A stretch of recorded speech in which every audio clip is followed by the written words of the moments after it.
Alors, comment est-ce qu'on déclare useEffect? On a vu que useState, voilà comment on est capable de pouvoir le déclarer au sein de notre composant fonctionnel. Pour ce qui est de useEffect, alors tout d'abord, nous allons devoir l'importer ici, comme on a fait avec useState. Donc, c'est-à-dire qu'ici, en fait, dans la paire d'accolades, on va rajouter une virgule et on va taper useEffect. Voilà, il nous le propose. Donc là, ici, nous venons d'importer useEffect. On va pouvoir s'en servir. Alors, comment on est capable de pouvoir se servir de useEffect?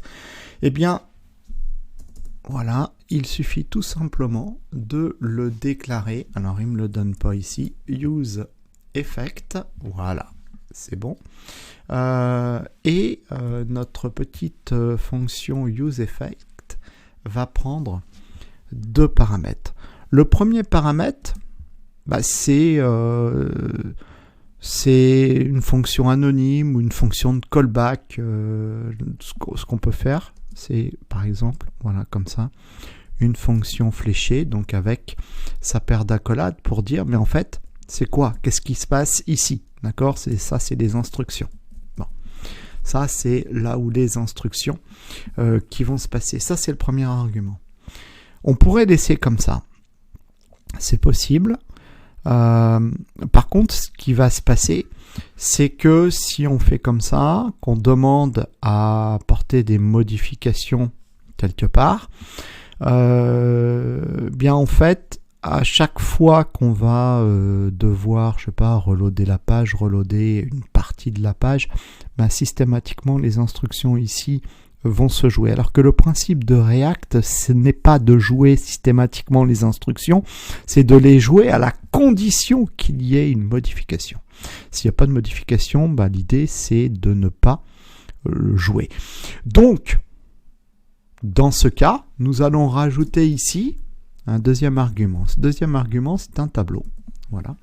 Et ce qu'on appelle le tableau de dépendance. Vous voyez, lui, il me le dit. Voilà. C'est un tableau de dépendance. C'est là-dedans qu'on va dire à React quelle dépendance il doit venir updater et l'instruction qu'il doit jouer suite à cet update. Alors également, on n'a pas l'obligation de remplir ce tableau. D'accord? C'est-à-dire qu'en fait, ce tableau peut nous permettre justement d'éviter, comme je vous ai dit tout à l'heure, si on ne met pas de deuxième argument à useEffect, bien systématiquement, il va y avoir un update qui va se faire sur les instructions qui sont là, même s'il n'y en a pas besoin. Alors que si on met un tableau vide, en fait, il n'y aura rien. Donc, on gagne en fait en fluidité, voilà, sur l'application. Donc, voilà comment nous sommes capables de pouvoir déclarer notre useEffect.